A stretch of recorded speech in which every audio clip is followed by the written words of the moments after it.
Bonjour les amis de Dieu, bienvenue dans notre programme de formation à la prophétie biblique qui démarre maintenant par cette introduction.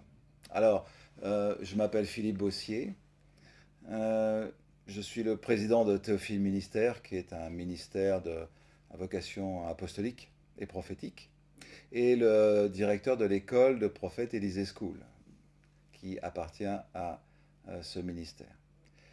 Nous vous proposons un programme de formation qui durera 40 jours, 40 petites séquences de quelques minutes pour nous initier, pour perfectionner notre compréhension et aussi notre pratique de la vie prophétique. Donnons dans cette introduction relevons quelques points importants. Un des buts que nous allons poursuivre pendant cette petite formation est de nous permettre d'élargir notre compréhension du phénomène prophétique, d'élargir notre compréhension ou la notion de la prophétie biblique, ce que nous en comprenons. Par exemple, dans l'Ancien Testament, la prophétie était réservée à quelques-uns, des prophètes que l'on reconnaissait. Mais à partir de Jésus-Christ, et de son ascension, le ministère prophétique, le service prophétique, la prophétie, l'espace prophétique, le monde prophétique n'est plus réservé à quelques-uns, mais à l'ensemble du peuple de Dieu. Nous verrons cela.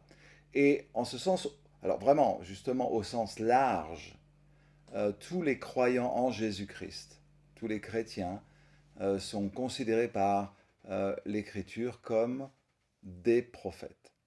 Je dis bien au sens large. Et puisque le prophétisme va caractériser la vie chrétienne même, alors nous allons petit à petit comprendre que la prophétie, ce n'est plus seulement une inspiration locale, ponctuelle, c'est aussi ça, bien évidemment, mais ça dépasse largement cette vision un peu qu'on pouvait avoir si on regarde juste l'Ancien Testament, euh, et pour arriver à une vision beaucoup plus, une vision de la vie chrétienne vécue comme une vie prophétique. C'est pourquoi une des choses, un des buts que nous poursuivons, c'est de vous aider à comprendre que le prophétisme n'est pas une expression locale et ponctuelle, mais seulement, mais aussi un art de vivre, une façon de vivre notre vie.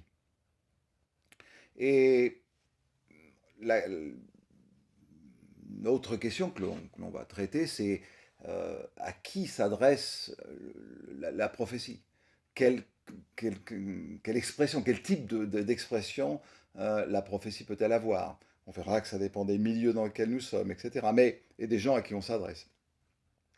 Euh, mais je dirais, en préambule, bien évidemment, que la prophétie s'adresse à la communauté locale, à la communauté des croyants, pour les encourager. Mais aussi, puisque la prophétie, le prophétisme, c'est une façon de vivre en communion avec Dieu, en relation avec lui, c'est aussi une façon de vivre dans le monde. Et ainsi, nous allons nous apercevoir que les croyants, les chrétiens, vivent une vie prophétique dans le monde. Ainsi, pour rejoindre complètement l'Écriture, euh, nous allons comprendre que l'évangélisation ou la prophétie est une façon d'évangéliser, et l'évangélisation fait partie de la prophétie. Puisque c'est un art de vivre, eh bien, ma façon de vivre dans le monde, ma façon de vivre avec mes voisins, ma façon de vivre avec mon patron, ma façon de vivre dans ma famille, eh bien, c'est une façon de vivre prophétique. Et en ce sens, euh, elle va servir d'évangélisation. Et un autre but, qui n'est pas des moindres, loin de là, c'est nous croyons que dans les derniers temps, on sait que déjà l'esprit du faux prophète est dans le monde, hein, ça date du temps des apôtres, mais ceci dit, nous croyons que le faux prophète va se lever avec une capacité inouïe, peut-être même au point de séduire les élus. Et il y a depuis toujours dans l'Écriture, et encore, je dirais d'une manière plus intense aujourd'hui, si je puis le dire ainsi, une, un faux prophétisme ou un prophétisme déviant. Et il y a aujourd'hui dans l'Église des mouvements qui traversent notre communauté et qui ont tendance à tirer les croyants dans un prophétisme déviant. Et tirant l'Église dans une compréhension du prophétisme déviante, au moins que la Bible le déclare comme tel, eh bien, nous croyons que ça prépare l'Église à recevoir presque en son propre sein, si c'était possible, évidemment, la mentalité du faux prophète et voir le faux prophète lui-même. Alors, il faut s'en prémunir, il faut se préparer. Et un des buts, un des objectifs que nous poursuivons, en plus de ceux dont nous avons parlé à l'instant, très brièvement, c'est l'introduction, c'est de nous préparer à la venue du faux prophète pour savoir, alors là pour le dire clairement, quelles sont les caractéristiques de la prophétie biblique, et c'est vrai quelles sont les caractéristiques de la prophétie qui n'est pas biblique, par conclusion. Et euh, un dernier point que je voudrais soulever dans cette introduction, c'est à qui s'adresse cette formation.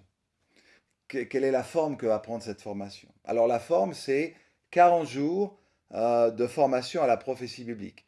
40 petits enseignements de quelques minutes en podcast qui vont nous permettre de suivre une progression jusqu'à avoir une certaine compréhension juste et assez mature de la prophétie biblique et de l'expression. Évidemment, ceux qui seront intéressés par plus de formations pourront rejoindre nos formations au sein de Théophile Ministère, particulièrement dans Élysée School, qui est l'école de formation, l'école de prophètes.